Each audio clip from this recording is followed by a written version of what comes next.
Now it's time to proceed towards the next session of the day, which is titled From Building Trust to Your Loyalty to Create a Brand. In this session, speakers will discuss how to build a brand based on loyalty in the category like insurance.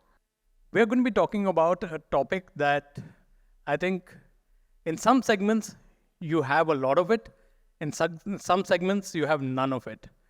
For example, I don't know how many smokers are there in the room, but how often do you change your brand of cigarette? Probably never, right? So that's the brand loyalty that you have to cigarettes. But when it comes to something like, say, a brand of tea, there's still some loyalty. Alcohol, depending on the price, maybe not, right? Airlines, if they give you a good rewards program, then I guess you would be loyal to the airline just to get your reward points. But in a segment like Mr. Tapan Singhel is in, which is insurance, at least in general insurance, when it comes to renewing your car insurance every year, I really don't know how many of us are really that loyal. You just go for the one with the lowest premium. So in a situation like that, Tapan, how do you build brand loyalty in a segment like insurance? So what, we have the full day to answer this? Or? We have 30 minutes. Okay, so first let's have some understanding of the insurance part. All that you mentioned right now, be it cigarettes, liquor, travel, anything like, and I ask this question to many audiences across the world. Has anybody in the audience ever got up excited that I'll go and buy insurance today? Has it ever happened? So if you ask them that, have you got excited to buy a brand of clothes or a car or or a bigger TV or cigarettes or you watch like this evening and you love drinking, then you start looking around, okay, where do I get my, you're excited to buy stuff. And then obviously you're excited to buy stuff and you fall short of money, you take loans and you do that. Insurance people don't go to buy. Well, you should understand this basic difference, which means insurance is not the top of the mind or a desire or any aspiration for any person to have. That's there. Now the second issue, is it necessary? It is. It is very critical necessary. It makes a difference between dignity, life and death. And about 10 crore people in India go below poverty line every year because they can't afford the healthcare expenses when things go wrong. Or when Sikkim happened, I think lakhs of people have gone below poverty line because it just got wiped away. So it's very, very essential. It takes care of the economy. It's a very powerful thing. But the human brain is not wired to see risk. So you don't look for insurance. You feel nothing will go wrong with me. That's where it starts. So the category is a bit different from the rest of the categories. And that's why it's very interesting, because then you build a brand in something where people are not looking for it and have no aspiration for it, but it's critical for them. So the way you should think about it is that first and foremost, ask people, what do they think about insurance? Let's say if I ask anybody out here, the answer is standard. So most people say, let's hear from you. What do you think about insurance? Like on an honest basis, sorry? Tax saving in March. Tax saving in March, that's what the life policy. What do you think of the insurance guys? मतलब क्या करते हैं लोग? पैसा ले लेते हैं, claim नहीं देते हैं. Like, end of view. That view exists, yes. Yes. So this is it. So you ask anybody insurance and they say, yeah, this is like, they take money and they don't pay claims. It's useless to really buy insurance. Well, if you look at data and points, very different. The insurance industry has a combined ratio of 118%, which means that for every 100, their income, 118 is the outgo. So they actually pay claims to the nose. They pay millions of claims, and like every day, every second, like lakhs of claims are getting paid. It's that hyper speed at which claims get paid. Then why the disconnect? The second point that we have to understand how to build a brand. The disconnect is because the nature of the industry. What does the industry do? Collect money from many to pay to a few. Then things go wrong as per contract. That is the nature of the industry. Now, so the industry, if somebody lodges a claim, they have to be careful it's not a fraud. And second is within the contract. Otherwise, it's public money you can give to anybody, like not like a NGO that you're running, You're running a business, and that's the purpose of it. So the first time when somebody lodges a claim, the insurance industry will start looking at it with suspicion that is it a fraud or not. So let's say and you tell the guy that I had a accident at 2 in the night. The insurance company will ask you, Acha, where were you coming from? Who was with you? Which bar did you go to? Were you drunk, not drunk? And you're thinking, I've paid premium. Why are these guys asking so much questions? They don't want to give me a claim. There's a friction in the way claim gets done. And that friction causes this distrust. So to build a brand, to answer your question, because to build a brand, first and foremost, the friction of claims should be minimized without diluting the element of fraudsters taking away public money from you. So you work on that first. Second is you have to work on distribution, because where the consumer does not get up to buy insurance, it's a distribution-led business. So the second is work on distribution and really build very good distribution, which is matured, which does not do mis-selling and stays by the customer. And third, have high level of empathy, because in this business, people only come to you when things go wrong. They're not coming to you like, when they're doing very good, they're prosperous, and they're going to buy a car or buy, They come to you when things have gone wrong, like they're devastated. So you should have high level of empathy to do so. And fourth, be consistent in your delivery of frictionless claims with high level empathy and being with your consumers. If you're able to build this over a consistent period of time, then you are able to move towards building a brand. Right. I mean, in the insurance industry, I think we have seen some good examples of trusted brands as well. I mean, one of India's oldest insurers, even now, it's become like a generic thing to say when you're taking insurance, LIC le lo type. Although there's so many life insurance companies now, LIC is like the one brand that you remember. But tell me, how is technology now helping you, at least with, you mentioned the fraud part of it, assessing fraud, that takes a lot of time on the part of the surveyor, and, the customer also feels that he's being targeted because he's made a claim. How can technology kind of help you over here in reducing that part of friction? Okay, now for this I have to charge you money. Yeah? Okay. So let's say if I tell you that I have a claim process for a particular product in which we tell you that you have a claim, would you want to take the money? You may not even know that you had a claim, and we pay you the moment the claim triggers. I'll tell you which product is this. So let's say you're traveling overseas, you scan the passport, scan the boarding pass, and you can buy a policy. Do that. Now there's something called a trip delay as part of your travel policy. Now using blockchain, and you're traveling, a trip delay happens, then we know it even before you know it that your claim is triggered. And we send you a message that your claim is triggered, would you want it? Say yes, we pay you the money immediately. So that is the highest level of friction-free experience where you don't even know a claim is triggered and you actually get your money.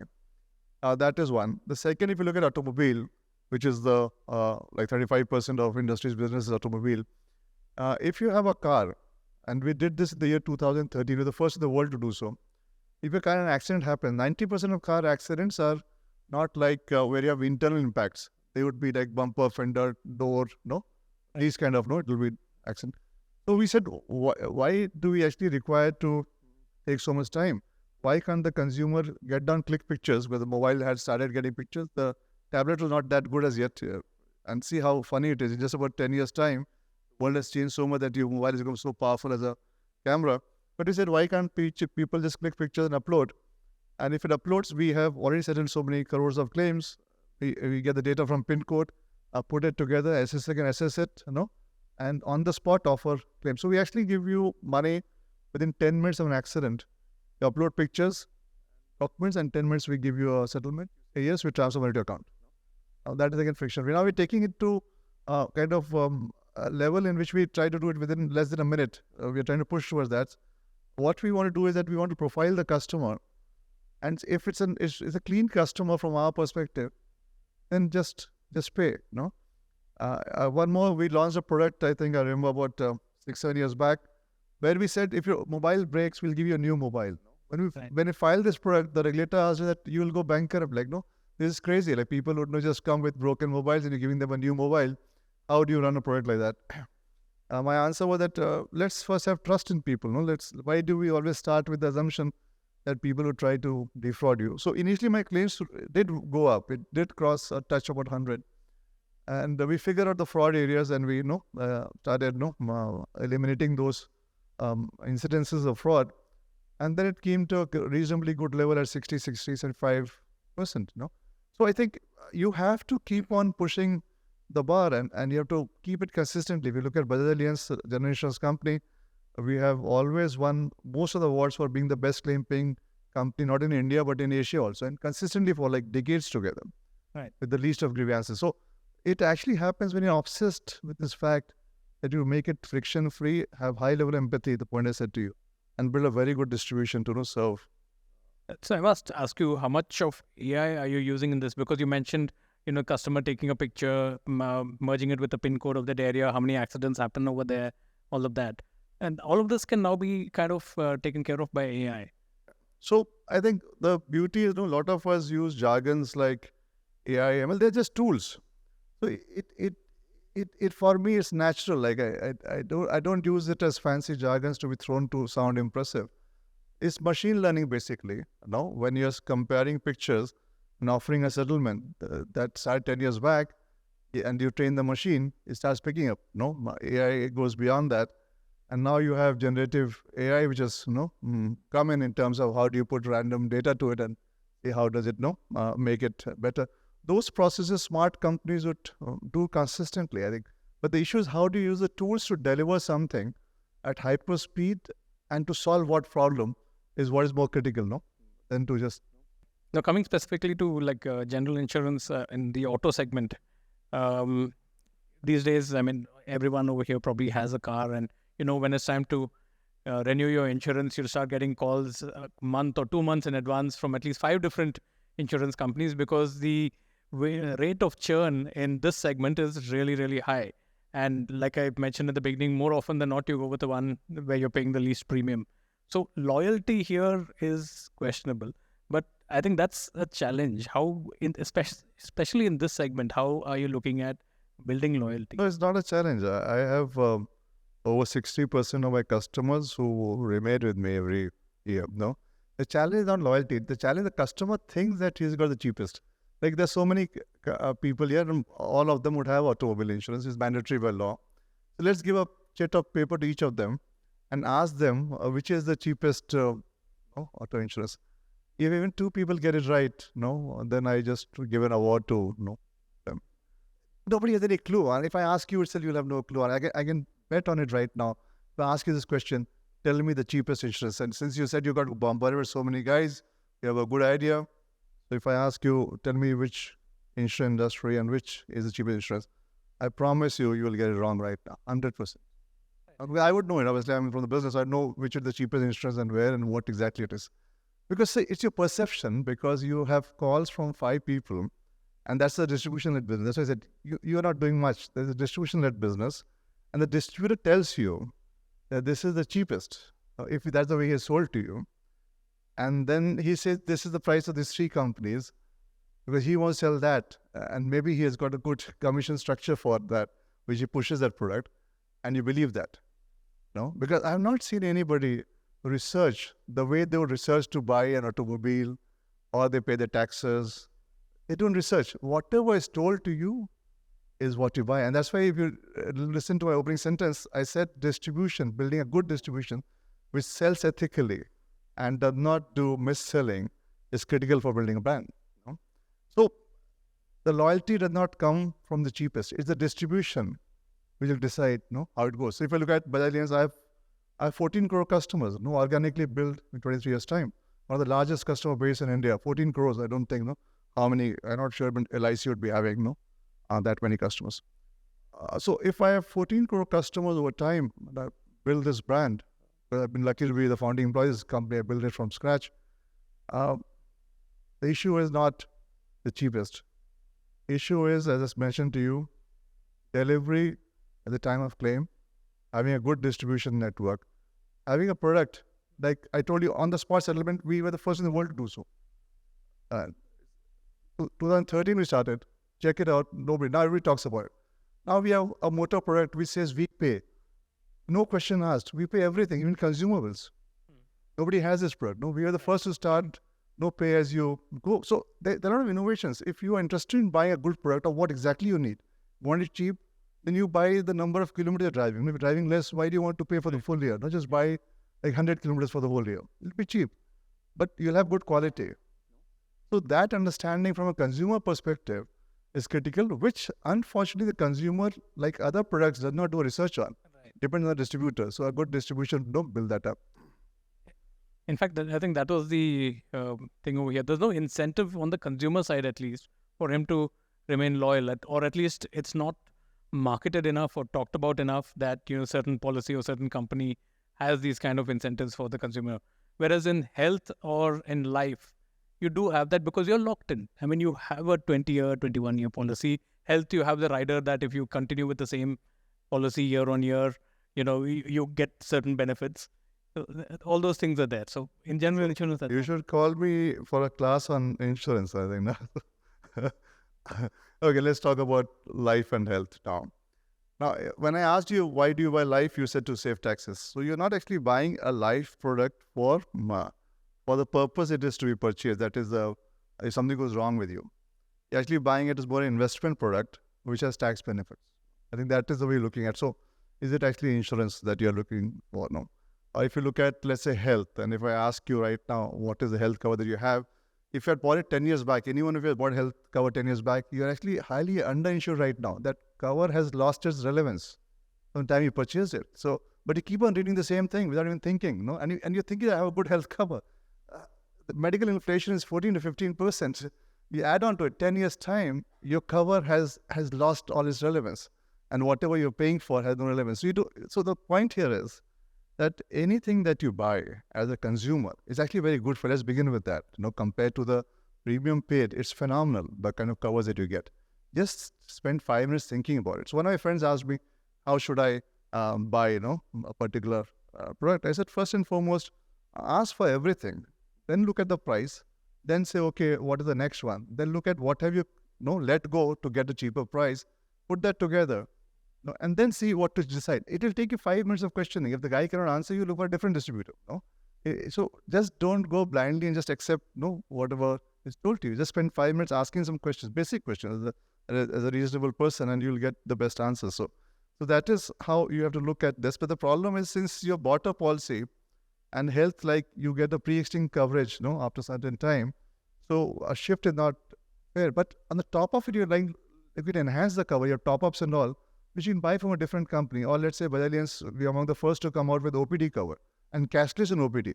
That means even doctor consultation without getting admitted, or diagnostics get covered. We bought that to the market. Now, those, maybe you don't have it from your existing companies. Why don't you look for an OPD cover if you have it, or if you're really looking at it? So that is how you keep on building the whole construct of how it goes. Yeah, I will take some questions from the audience as well. Yeah, the gentleman here, can you get a mic to him, please? Good afternoon. My name is Chintan, and I have a question around risk and return from insurance perspective. In India, customers don't have understanding that insurance is a risk product, they see it as an investment product, right?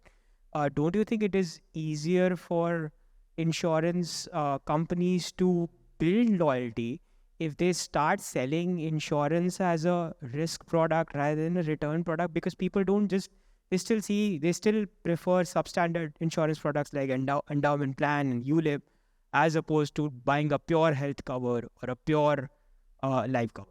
Thank you. Thank you, Chintan. I think you represent the average brilliant Indian which is there. So if you look at in the life policy, you have returns, to the point. There are 370 general insurance products. There are no returns. It's pure risk. Life would be having 5, 7, or 10 products return. So majority of insurance products are pure risk. The entire health sold by Sahi companies is pure risk. There's no returns.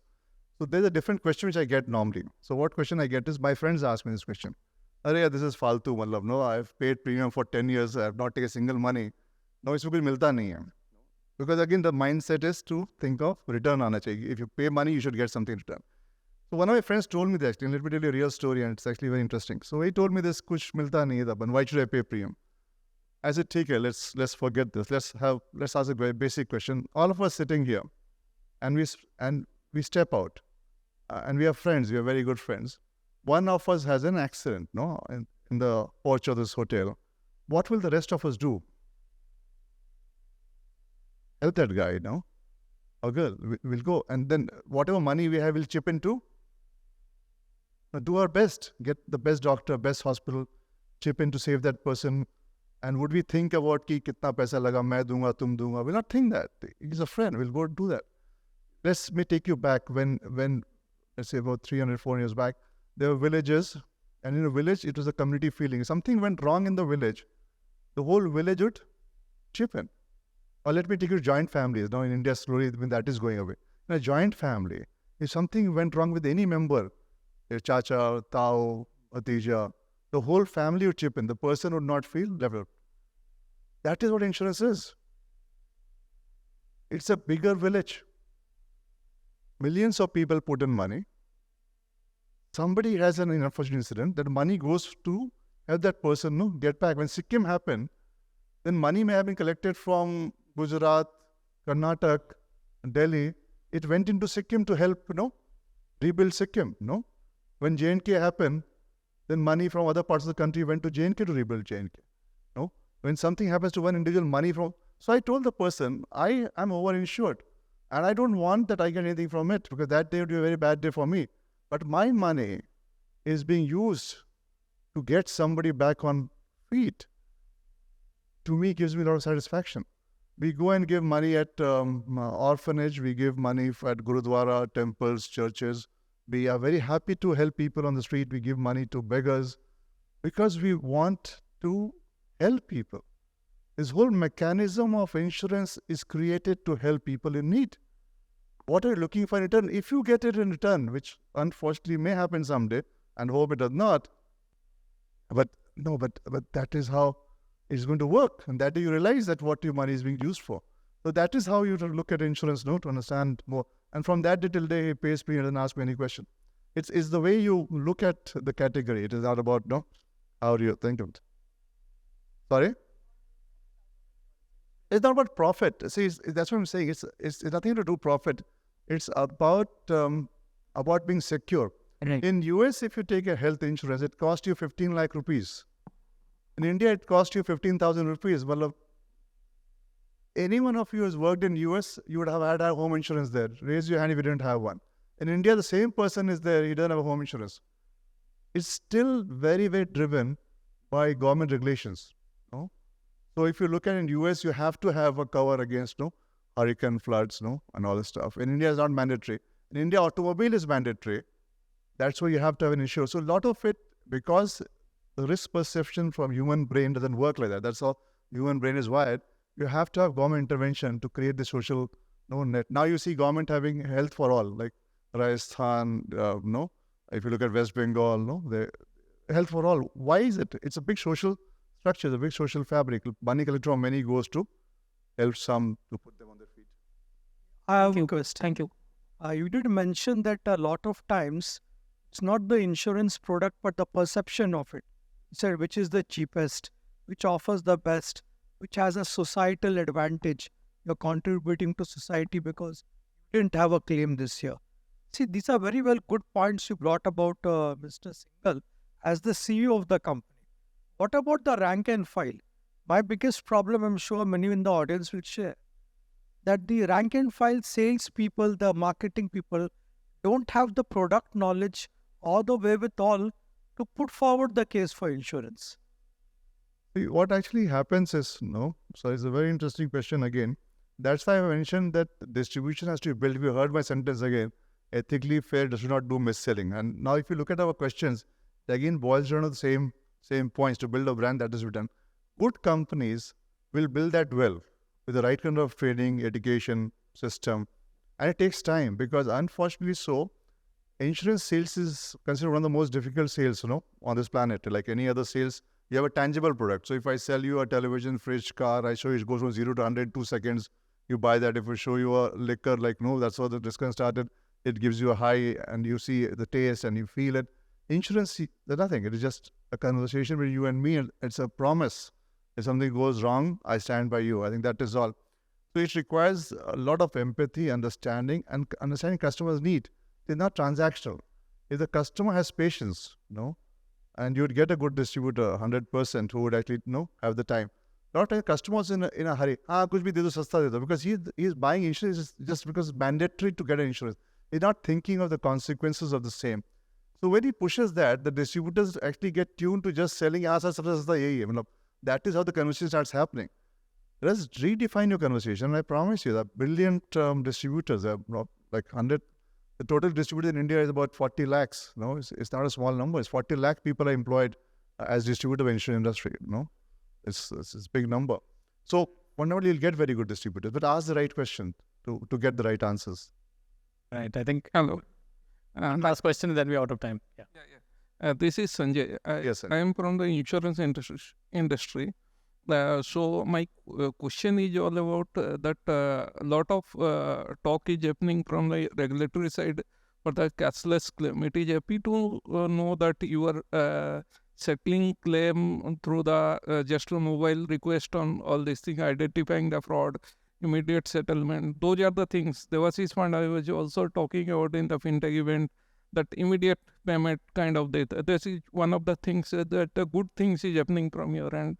One thing I would like to know, what's the state-wise allocation has been also done from the and the Bima Bahak. So what can you give some kind of limelight? Yeah, I can. I'm also the chairman of General Insurance Council. So I hold many positions. One of it I get paid for, which is the MD&C of Allianz, the rest. So most of what you said is what we are driving it. And the reason for driving this is exactly the question that you was asked. How do you build trust in the industry? So like if you look at hospital and claims and health, it also has a lot of friction. And the friction is because hospitals are not regulated in India. There's no regulator for hospitals. Have you ever realized that? So the cost of treatment can be whatever XYZ depending on whatever hospital wants to charge. There's nobody to control, regulate, what gets charged. The insurance industry pays 1 lakh crore to hospitals every year. 1 lakh crore is not a small amount of money. Then we said, if the industry is paying 1 lakh crore to hospitals, then forget about it. We did ask for a regulator for hospitals. Nobody wants to listen. It's perfectly fine. But we pay 1 lakh crore and every year is moving up. So maybe, in about 3, 4, 5 years' time, we'll be paying 5, 6 lakh crore to a hospital. We become the regulators in its own way to look at how hospitals should be done. And for the consumer perspective, let's make it so smooth that the consumers have a delight. That's our job. Our job is not, So how do we do that? So we requested the government, the regulator. We're setting an exchange now. We're trying to get hospitals onboarded. The ones which come will have cashless. And we're trying to put 100% cashless. We're trying to see how the entire industry logs in the API. A lot of work is happening on that. In a couple of years' time, this friction, in terms of claims, so making it completely smooth, is what the industry we are pushing very, very aggressively. That is one part. The Bima Bahak, Bima Vitrak is a different part to it. It's creating distribution on the last mile, in terms of reaching to every village panchayat. Because because insurance actually is very, very necessary, whether people understand or not. So how do we reach to the last mile and build it out?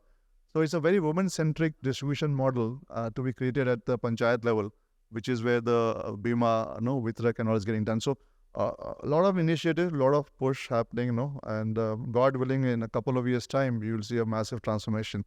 But thank you for the question. Great. And with that, we're out of time as well. And I'd like to thank you so much, Tapan, for joining us. That was a very interesting session. It was my pleasure, Tari. Thank you.